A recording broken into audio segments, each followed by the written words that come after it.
بسم اللہ الرحمن الرحیم، السلام علیکم۔ انفو ٹی وی میں خوش آمدید۔ آج 11 مارچ 2025 بروز منگل، سعودی عرب کی شام تک کی اہم ترین خبروں کے ساتھ میں ہوں وسیم۔ اگر آپ بھی سعودی عرب کے غیر ملکی ہیں تو آپ بھی انفو ٹی وی کو سبسکرائب کر سکتے ہیں، بیل آئکن کو پریس کر لیجیے گا۔ آج کے نیوز بلیٹن کو مکمل دیکھیں، شروع کرتے ہیں پہلی خبر کے ساتھ۔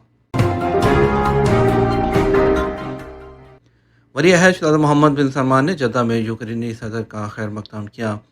سعودی ولی عہد اور وزیر اعظم شہزادہ محمد بن سلمان نے پیر کی رات جدہ میں یوکرین کے صدر ولادیمیر زیلنسکی کا خیر مقدم کیا ہے۔ ایس پی کے مطابق ملاقات میں دونوں دوست ملکوں کے درمیان دو طرفہ تعلقات کے پہلوؤں کا جائزہ اور یوکرینی بحران کی صورتحال پر تبادلہ خیال کیا گیا۔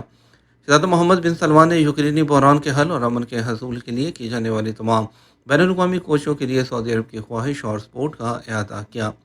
یوکرینی صدر نے مشرق وسطیٰ اور دنیا میں سعودی عرب کے اہم کردار کی تعریف کرتے ہوئے سعودی عرب کی طرف سے کی جانے والی کوششوں پر شکریہ ادا کیا۔ اس سے پہلے یوکرینی صدر ملاقات کے لیے السلام پیلس پہنچے تو باضابطہ سرکاری تقریب کا انعقاد کیا گیا۔ سعودی عرب کے سرکاری ٹی وی چینل الاخباریہ کے مطابق صدر زیلنسکی امریکی اور یوکرینی حکام کے جدہ میں مذاکرات سے ایک دن پہلے سعودی عرب پہنچے۔ امریکی اور یوکرینی حکام کے درمیان روس یوکرین جنگ کے حوالے سے مذاکرات آج ہوں گے۔ سعودی عرب کے انڈسٹریل پروڈکشن انڈیکس میں 1.3% کا اضافہ۔ سعودی عرب کے صنعتی پیداوار کے انڈیکس میں جنوری 2025 کے دوران 2024 کے اسی ماہ کے مقابلے میں 1.3% اضافہ ریکارڈ کیا گیا۔ یہ اضافہ مینوفیکچرنگ انڈسٹری، پانی کی فراہمی، صفائی ستھرائی اور اس کے علاوہ فضلے کے انتظام اور ٹریٹمنٹ سرگرمیاں بڑھنے کی وجہ سے ہوا ہے۔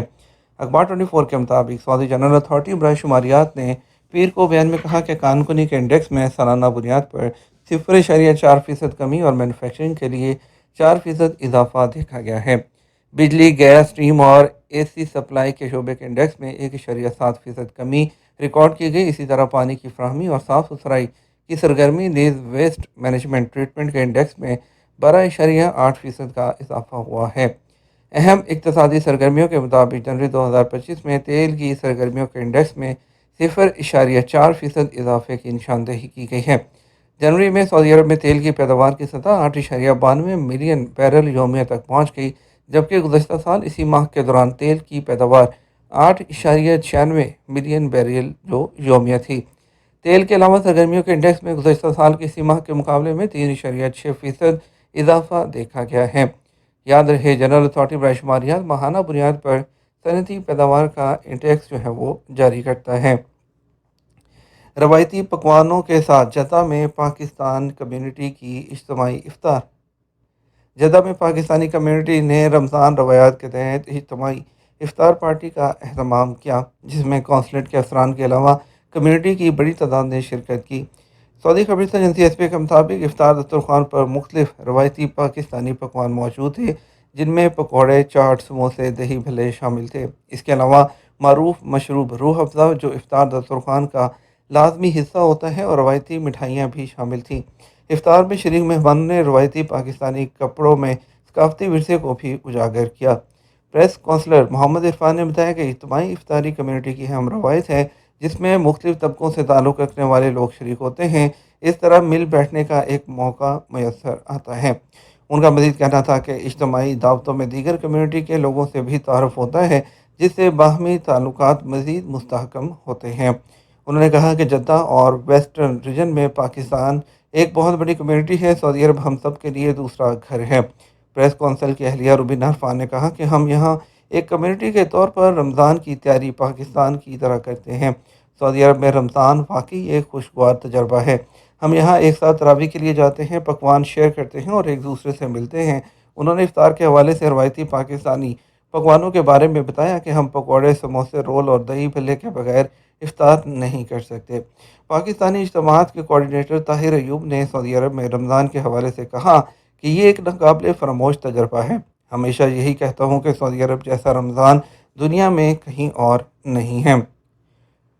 سعودی ڈیوٹی فری شاپس میں ریٹیل مارکیٹ کے لیے الواحا company. Saudi public investment fund نے ڈیوٹی فری شاپس میں ریٹیل مارکیٹ کے لیے الواحا کمپنی لانچ کر دی ہے، جو ایئرپورٹس پر مسافروں کو بہترین خریداری کی سہولت فراہم کرے گی۔ اقتصادیہ کے مطابق الواحا سعودی عرب کی پہلی کمپنی ہے جو ڈیوٹی فری شاپس کو آپریٹ کرنے کی اور اس کے انتظامات کی ذمہ دار ہوگی۔ پبلک انویسٹمنٹ فنڈ سے قائم کی جانے والی الواحا کمپنی سعودی عرب کے ایئرپورٹ اور بیرونی سفری چوکیوں پر قائم ڈیوٹی فری شاپس کے لیے سعودی عرب کی معیاری مصنوعات کو متعارف کروائے گی، تاکہ مسافر بہتر داموں پر مناسب اشیاء خرید سکیں۔ پبلک انویسٹمنٹ فنڈ دنیا بھر کے بڑے اور مؤثر فنڈز میں ہوتا ہے، جس کے تحت 2017 سے اب تک 103 کمپنیاں قائم کی جا چکی ہیں۔ فنڈ کے تحت قائم کمپنی سعودی عرب کے ایئرپورٹس پر ڈیوٹی فری شاپس کا انتظام شروع کرے گی، تاہم جلد اس کے دائرہ عمل کو وسیع کرتے ہوئے بری سرحدی چوکیوں پر بھی ڈیوٹی فری شاپس کا انتظام کیا جائے گا۔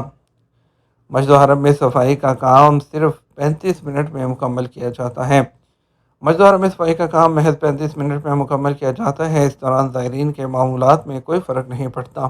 مسجد الحرم اور مسجد نبوی کی دیکھ بھال کی جنرل اتھارٹی کا کہنا ہے کہ 3,500 کارکنوں پر مشتمل صفائی کارکنان کی ٹیمیں 12 خصوصی واشنگ اور 697 کلیننگ مشینوں کی مدد سے کام کرتی ہیں۔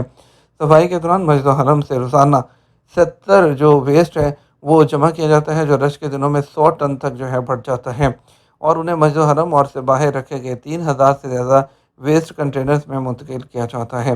اتھارٹی کا مزید کہنا تھا کہ صفائی کے کاموں میں ماحول دوست مواد استعمال کیا جاتا ہے۔ صفائی کا کام زائرین اور نمازیوں کی آمد و رفت کو متاثر کیے بغیر 24 گھنٹے جاری رہتا ہے۔ بیان میں اس بات پر زور دیا گیا کہ اس کا مقصد ضیوف الرحمان کی دیکھ بھال، ان کی صحت اور سیفٹی کو برقرار رکھنا، تاکہ وہ آسانی اور آرام کے ساتھ اپنی عبادت کر سکیں۔ صفائی کارکنان کی کوشش ہوتی ہے کہ زائرین کے طواف اور عبادت میں کسی قسم کا خلل پیدا نہ ہو۔ یہ کام تربیت یافتہ جو سعودی عملہ ہے اس کی نگرانی میں وہاں پر کیا جاتا ہے۔ سعودی میڈیکل ٹیم نے مکہ میں غیر ملکی عمرہ زائر کی جان بچا لی۔ مکہ مکرمہ کے النور اسپیشلسٹ ہاسپٹل کی میڈیکل ٹیم کی بروقت مداخلت سے مصری عمرہ زائر کی جان بچ گئی۔ 64 سالہ مصری عمرہ زائر کو النور ہسپتال کے ایمرجنسی وارڈ میں نیم بے ہوشی کی حالت میں لایا گیا، جہاں اسے دل کا شدید دورہ پڑا تھا۔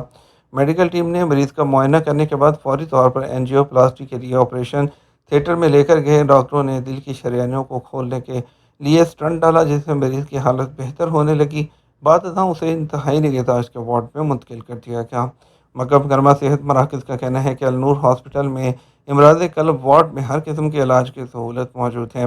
ماہ رمضان کے دوران مستقل بنیادوں پر طبی عملہ ڈیوٹی پر موجود ہوتا ہے، تاکہ کسی بھی ہنگامی حالت میں بروقت طبی امداد فراہم کی جا سکے۔